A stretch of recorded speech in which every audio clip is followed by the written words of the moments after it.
Hey guys, Justin here. Just got to the parking lot in advance of a winter camping trip. So I'm gonna be doing a trip up to a lake today, and it's gonna be a little bit different, a little bit interesting. We're supposed to be getting a foot or more of snow tonight, and as you can see, it's already starting to snow, and that forecast seems pretty accurate. I'm pretty confident that we're gonna be getting quite a bit of snow. So I'm really excited for the trip. Should be super fun.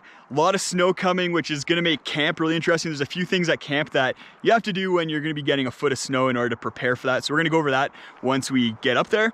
The other thing is that I'm using a pretty unique way to travel on the trail. And if you don't live in the mountains, aren't familiar with mountain travel, then you may have never seen this before. And I'm really excited to take you guys on the journey, especially tomorrow morning when we wake up and hopefully have a foot of snow covering the tent. That's gonna be a really neat and fun experience.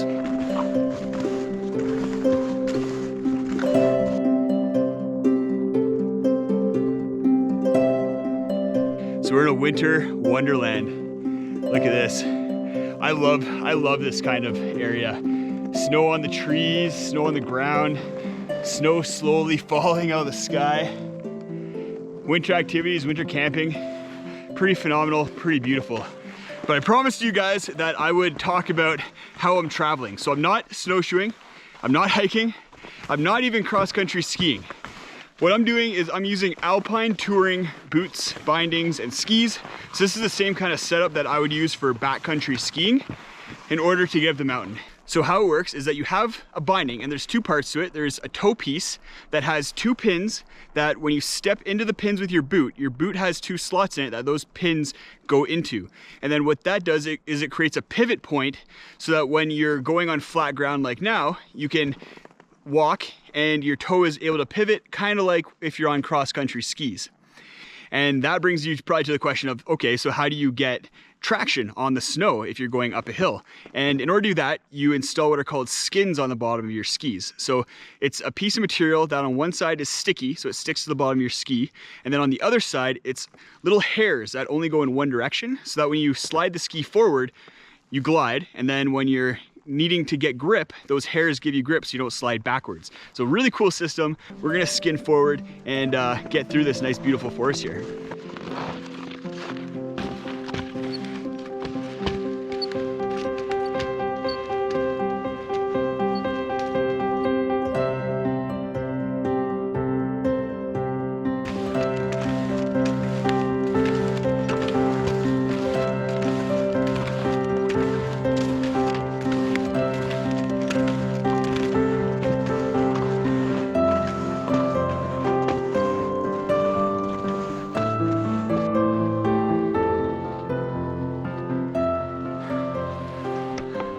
Hi.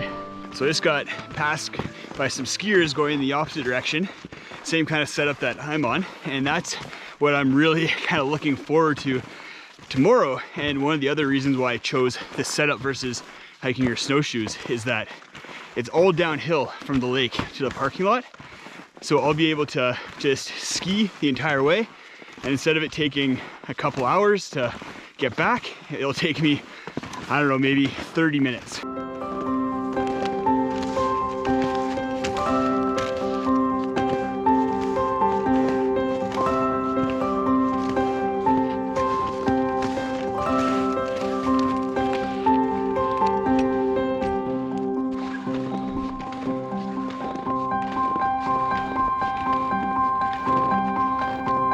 That's hard work.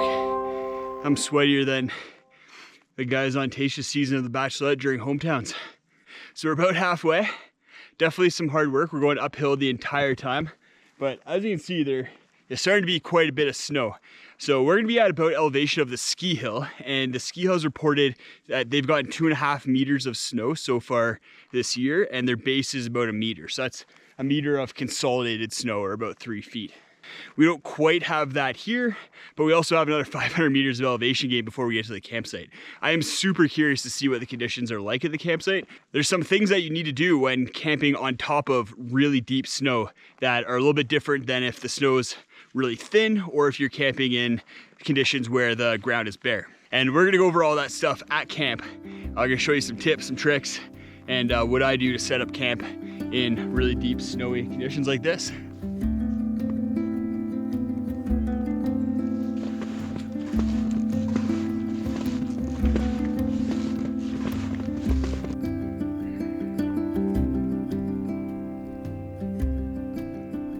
So I made it to the campground, Taylor Lake. Bit of snow here. You can see these are the tables that are used in the summertime. And that's the top of the table. So we're about 1 meter deep here with packed down snow.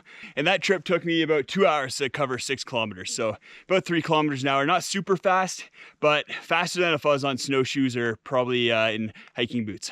What I'm curious to see is how fast I go down skiing. I'm gonna time that trip and I'll let you guys know tomorrow once I get back to the car how much faster it was skiing down this trail than skinning up it with my touring skis. I'm gonna go set up camp. There's some things that I do differently, quite a bit differently in the wintertime compared to summertime when I'm preparing my campsite and then setting up the tent. So I'm gonna show you guys all of that in a second here. This looks like a good spot right behind me here. And what I like to do in the winter time is stomp out my campsite. Some people would dig down using a shovel down to ground and then set up on that.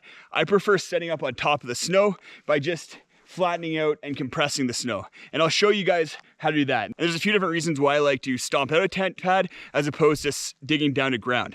And the first reason is that it's just so much easier. Instead of having to dig 1 meter down like I would right now, I can just stomp out the tent pad pretty quickly. If you have skis or snowshoes or your boots, just walk over the area that you think you'll need to set up your tent and guy lines continuously until it gets nice and compacted, and then leave it for 15, 20 minutes. If it's quite warm, you can leave it for less.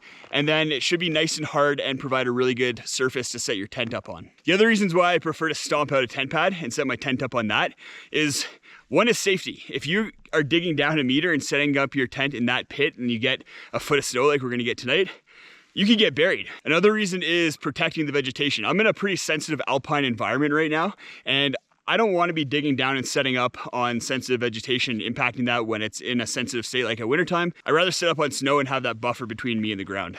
As well, if you stomp out a tent pad, you don't need to worry about how uneven the ground is or whether there's a bunch of pokey things underneath you.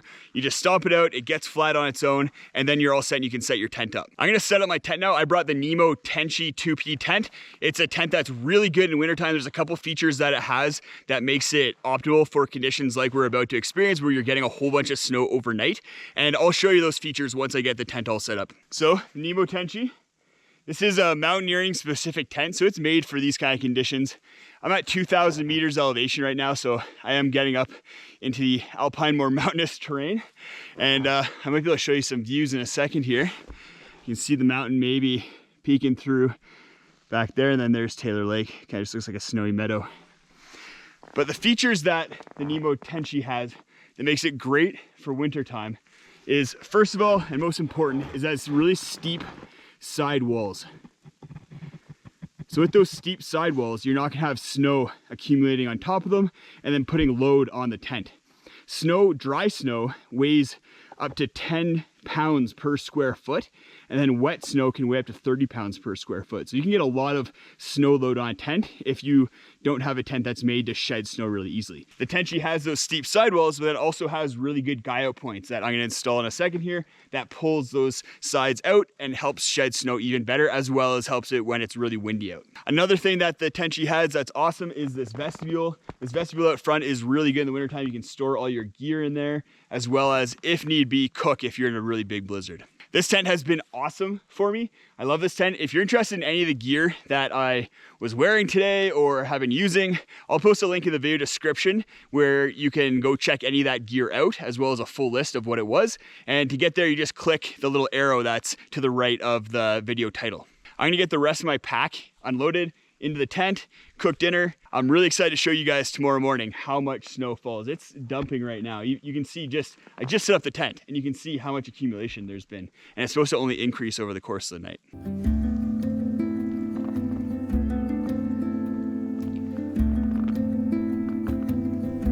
Here's the snow skirt in action, as well as the guy outline.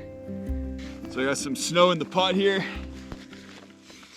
Little thing that you should do if you are trying to melt snow is add a little bit of water to the pot. Water conducts heat a lot better than snow. So just a little bit of water is going to help that snow melt a lot quicker. And then I'm using the MSR Whisperlight Universal here in order to melt the snow. This is a great stove. It's a canister stove, but it's inverted and then has a heating coil. So makes it operate really well during cold temperatures, and it's getting down to below -5 now. I think it's down to -8 or 9. So having this kind of stove is essential under these kind of circumstances. So this is how much snow has fallen in the hour or so that I took to eat dinner and get dinner ready. You can see there's probably a good inch and a half, maybe 2 inches accumulated on the tent so far. If this keeps up, I'm gonna be buried tomorrow. And it's supposed to. This is just the beginning of how heavy the snowfall is supposed to be. And then over there we got my pee stump. Hopefully I don't need to use that too much tonight. I forgot my pee bottle, which is unfortunate.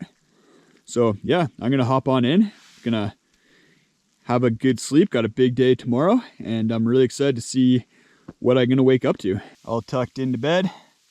See you guys in the morning.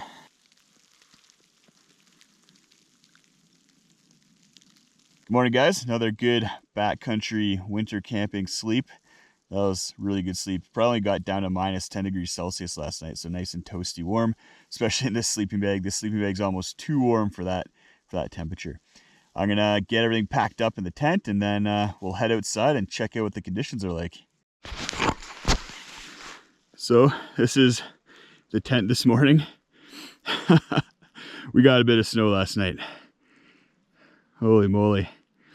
A lot of it shed right off the tent. It's holding up pretty good. That's a lot of weight right on that vestibule especially. Looks like a bunch of the snow from the roof fell off when I was getting everything packed up this morning. But you can see tent's well buried. And then if we move over to the picnic table, so this is the picnic table that I was eating dinner on last night. I completely cleared that picnic table off, and now it's buried. Let's go see maybe how much snow is on here. Wow, look at that. That's how much snow fell. So definitely got that foot of snow about, or a little bit more. It's still dark out, middle of December, so the sun doesn't rise till quite late. But I'm gonna get everything finished packing up, and then we're gonna get all set to ski back down that trail. Should be a nice little ski with all the snow that we got. So the sun's starting to come out. May not seem that bright on the video, but I'm about to click into my skis here, ski down to the parking lot, and then let you know how fast it is relative to the 2-hour trek up. Woo!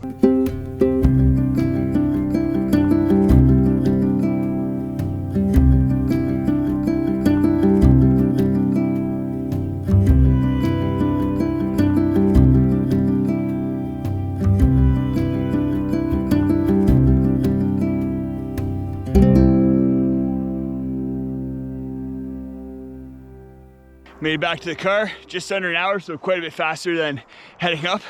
That's it for the trip. If you guys are interested in my winter camping gear list, I'll post a video of that right up there. And if you're interested in any videos about me skiing, go check out my Instagram channel, Just Outdoors. I got boxed in by the plow, a bit of a snowdrift here. I have all-wheel drive and good wear tires, so I'm gonna try and maybe punch it out over that way. So, should be fine. Thanks for watching, guys. We'll see you next time.